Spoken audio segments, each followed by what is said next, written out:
Ang kinabuhi lagi, gasa lagi na.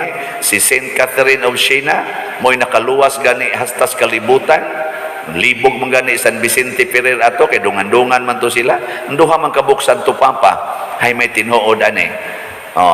San Vicente Ferrer, nasayo pa gani, dito siya nakasupport primero sa dili sakto nga Santo Papa. Si Saint Catherine of Siena, mao'y nakasulbad, kay mystic man to siya. Grabe ang iyang relasyon sa Ginoo ba? Siya ay nakasulbad, kinsa gyud ang tinuod nga Santo Papa nga pabalikon og lingkod didto sa seat of Saint Peter sa Roma.